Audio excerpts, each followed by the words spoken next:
How to take a screenshot in Telegram private channel.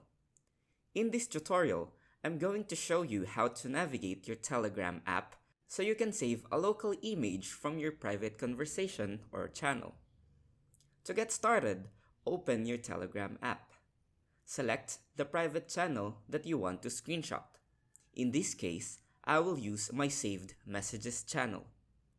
Scroll to the message that you want to screenshot. If you are using an iPhone, press your phone's power button and volume up at the same time to capture the screen. If you are using an Android phone, press your phone's power button and volume down at the same time to capture the screen. Now, you have a local copy of an image from your private channel. You can view this image in your local gallery.